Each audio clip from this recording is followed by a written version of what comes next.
Amis du net, mesdames et messieurs, c'est l'heure de vous informer sur www.gms.sn. Bienvenue dans le rendez-vous de la rédaction. Pour créer de l'émulation et susciter la culture de l'excellence chez les plus petits, à Soukoupapaye, le groupe scolaire AGIPED a procédé à une cérémonie de remise de récompense aux meilleurs élèves du dit établissement. Nous en reparlons dans ce journal. Les premières pluies enregistrées à Ziguinchor sont annonciatrices d'un hivernage pluvieux. C'est du reste les prévisions de la météo qui annoncent jusqu'à 1200 mm d'eau. Plus d'éclairage dans cette édition. L'actualité internationale sera suivie de la revue des titres pour clore cette édition. Nous sommes le 7 juin 2016, bienvenue dans ce JDN. La partie sud du pays a reçu ses premières gouttes d'eau vers la fin du mois de mai. Cela confirme que l'hivernage débute normalement, à en croire le chef de la station météorologique de Ziguinchor. La pluviométrie promet d'atteindre les 1200 mm d'eau. Plus d'éclairage avec Ibrahim Diallo, chef de la station météo de Ziguinchor. Il est au micro de Mamadou Salif Ndiaye. Cette année, l'ANESIM a sorti un bulletin de prévision saisonnière sur le démarrage de la saison et le cumul des pluies pour la période juin, juillet, août et juillet, août, septembre 2016. Donc c'est à partir des prévisions saisonnières que nous élaborons en fait ce bulletin. Donc les prévisions saisonnières, c'est quoi? Donc c'est des prévisions en fait basées sur les observations des températures de surface de la mer globale, leurs évolutions et la prévision des modèles climatiques d'une part et l'analyse sur la variabilité et la prévision du climat régional d'autre part. Donc cette année, on a arrivé à la conclusion suivante. Premièrement, sur le démarrage de la saison. Donc cette année, pour par exemple Ziguinchor, on a vu que on a plus de chances d'avoir un démarrage normal. Donc cette année, normal à tardif. Mais on attend un démarrage normal pour Ziguinchor. Donc la deuxième prévision concerne la première période, c'est-à-dire juin, juillet, août, sur le cumul pluviométrique. Là-bas aussi, on voit un cumul normal par rapport à la référence 81-2010.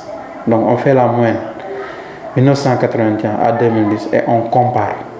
Donc cette année, on voit que le cumul juin, juillet, août par rapport à cette normale 81-2010 sera normal pour Ziguinchor. Néanmoins, on peut assister à des séquences sèches durant cette période. Donc, l'hivernage aura un peu du mal à s'installer petit à petit. Maintenant, la troisième partie, c'est le cumul pluviométrique concernant le mois de juillet, août, septembre. Là-bas, on attend à un cumul normal à excédentaire. Donc là-bas, on aura un cumul qui sera supérieur à la normale 81-2010. École d'entraide, le groupe scolaire de l'Association des jeunes pour l'emploi et le développement a fêté ce week-end ses meilleurs élèves. La cérémonie s'est déroulée dans l'enceinte du dit établissement, sise à Soukoupapaye. L'événement qui a enregistré la présence de l'inspecteur de l'éducation et du parrain a été une occasion pour les enfants de crier le ras-le-bol contre la non-inscription à l'état civil dès la naissance, compte rendu Binta Diatta. À quelques jours de la fermeture des classes, le groupe scolaire, l'Association des jeunes pour l'emploi et le développement fête ses élèves. L'événement qui a accueilli la quasi-totalité des élèves de l'établissement était un moment pour les invités de remarquer la volonté inaliénable des enfants de réussir malgré les conditions quelquefois difficiles. Notre secret, c'est le travail. Nous travaillons chaque jour, du matin au soir. On travaille le matin, on travaille le soir. Tous les jours ouvrables, sauf le mercredi soir et le samedi soir et le dimanche. Nous, dans notre école, il n'y a pas de grève. Nous travaillons tous les jours. Parce que nous disons aux élèves que les parents nous ont fait confiance. En nous confiant leurs enfants, donc il faut mériter cette confiance. C'est ce qui fait que nous travaillons chaque jour, matin et soir. Le parrain, très ému par le choix porté sur sa personne, salue le travail des enfants et s'engage à les épauler dans le futur. Si on me fait l'honneur d'être le parrain d'une école élémentaire de mon quartier, je ne peux que m'en réjouir. C'est pour moi l'occasion de remercier le directeur d'école, M. Babou Kidjara, et l'ensemble de son équipe pédagogique. C'est un petit établissement par l'espace, mais un grand établissement au vu de ce qui se passe ici.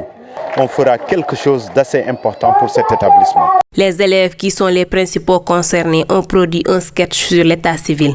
Un moyen de rappeler aux parents qu'il est important d'inscrire un enfant dès sa naissance. Restons dans le registre de l'éducation. Depuis quelque temps, le SAEMS-CUSEMS est dans une logique de boycott des examens scolaires. Seulement, la rencontre avec le médiateur de la République a poussé les grévistes à faire un saut patriotique à travers une pause pour sauver les anticipés du bac. Compte rendu, Mathilde Ramabaldé. Journée sans éducation. Plus qu'un slogan, il s'agit d'une journée morte décrétée par le SAEMS-CUSEMS ce mardi. Cependant, les professeurs du lycée Djignabo sont finalement d'accord pour prendre part à la surveillance de l'examen. Aujourd'hui, c'est une journée sans éducation. C'est pour montrer notre indignation. C'est du préscolaire au supérieur. Le mot d'ordre de boycott des examens reste toujours en vigueur. Il s'agit de faire un saut patriotique suite à la rencontre que le syndicat a eue avec le médiateur de la République. Donc nous avons décidé d'aller vers l'apaisement en surveillant, en acceptant de surveiller les anticipés de philosophie.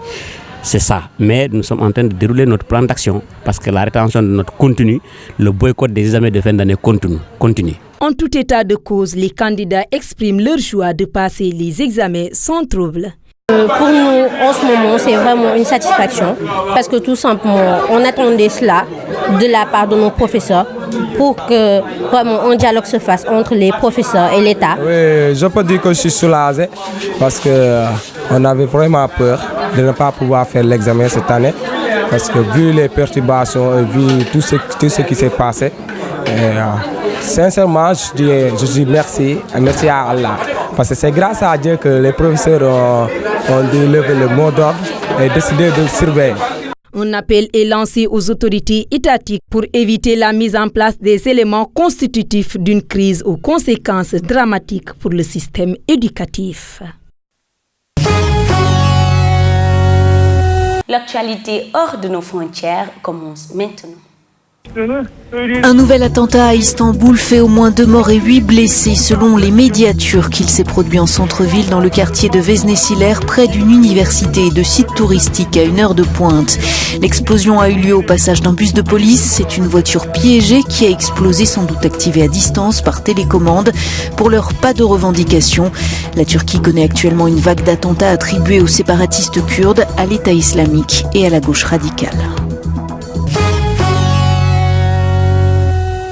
C'est enfin une certitude, Hillary Clinton a atteint la majorité absolue des délégués démocrates, ce qui fait d'elle la candidate du parti à la présidence américaine.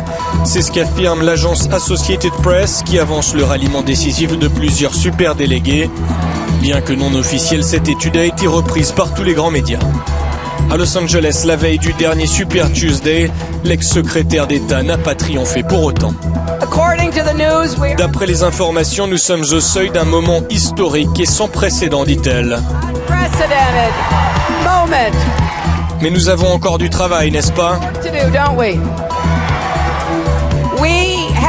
Nous avons 6 élections demain et nous allons nous battre dur pour chacun des votes, surtout ici en Californie. Especially right here in California. Son concurrent Bernie Sanders espère gagner la bataille symbolique de Californie dans l'espoir de faire changer d'avis certains superdélégués avant la convention de Philadelphie en juillet.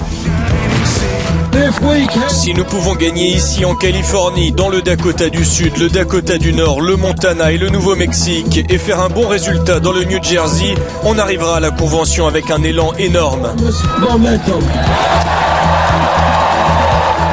Il suffira à Hillary Clinton de remporter quelques délégués ce mardi pour être assurée de battre le sénateur du Vermont et devenir officiellement la dernière rivale de Donald Trump dans la course à la Maison-Blanche. Nous accueillons sur ce plateau Moussou Djedjoussi et c'est pour la revue des titres. Bonjour à tous et merci de nous rester fidèles pour la revue des titres de ce mardi 7 juin 2016. Sud Quotidien titre à sa une, observation du croissant lunaire, un mois de début de Ramadan. Commentaire par Bakary Domingo Mané, sauver l'école du nombrilisme. Zoom sur la commercialisation de l'anacarde, car le Sénégal crache sur l'or gris. Menace sur les emplois des travailleurs de Séniran Auto, la révision de l'interdiction des licences souhaitées. Accès aux soins de santé, problèmes d'insertion, stigmatisation, le cri de cœur des albinos. Kaolack, drame à un arrêt de vélo-taxi Jakarta en plein centre-ville, un jeune conducteur meurt poignardé. À la une du Populaire, son maître coranique l'a battu à mort, révélation sur le meurtre d'un talibé. Les faits ont eu lieu samedi dernier à l'unité 12 des Parcelles Assainies de Dakar avant que le corps ne soit acheminé à Touba pour y être enterré en Cantimé. Le marabout qui s'était réfugié chez son guide à Touba a été arrêté hier soir par la police. Respect des règles légales d'existence, partis politiques et syndicats dans le viseur du ministère de l'Intérieur. Abdoulaye Daouda Diallo soumet les partis politiques et les mouvements syndicaux à un test de légalité. Kaolack, un conducteur de Jakarta tue son collègue. Sayer Ndiaye poignardé mortellement à la tête par Khadim Baye pour une histoire de monnaie. Grâce au médiateur de la République, le grand cadre sauve les anticipés de philo. Dianté et ses camarades renoncent au boycott des épreuves de philosophie du bac prévu mercredi. Le salut public, Karim est la véritable vérité. Début du Ramadan chez la majorité des Sénégalais, gros croissant lunaire pour le gros de la troupe. Toujours dans le Populaire, prime de victoire pour les éliminatoires de la CAN 2017, les 5 matchs ont rapporté 230 millions aux Lions. Stade, le quotidien du sport, affiche à sa une, CAN 2017 au Gabon, le vrai défi d'Aliou Cissé. Copa América, deuxième journée ce mercredi, USA et Brésil sur la sellette. Ligue 1, Guédiawaye Football Club plus Linguère, un finish pour le leader Djambar. Basket, National 1 masculin, 7e journée, play-off, Duc et Douane se disputent le fauteuil. Nous terminons avec la une de Sunu Lamb. Richignon, ancien entraîneur de l'équipe nationale, Gris a un léger avantage sur Modlo. Attaquer Modlo est très dangereux. Gris est l'un des meilleurs frappeurs de l'arène. Attaqué par Lac 2 et l'écurie Wallo, Yekini sourd muet à l'Edmingué. Affaire Rocky Balboa CNG, délibérée le 13 juin prochain. Dieye fait la leçon à ses pairs promoteurs. Il doit arrêter de tout mettre sur le dos des parrains. C'est tout pour la revue des titres parvenue à la rédaction du groupe Média du Sud. Merci de nous avoir suivis, chers internautes, tout en vous souhaitant un très bon début de Ramadan. Quant à moi, je vous donne rendez-vous demain. Au revoir. Cet élément met fin à cette édition. Merci de l'avoir suivi. Chers internautes, rendez-vous est pris demain pour d'autres infos sur Ziguinchor et à travers le monde. Pour la suite de l'actualité, restez connectés sur www.gms.sn. La vie est un combat et chaque jour est une bataille.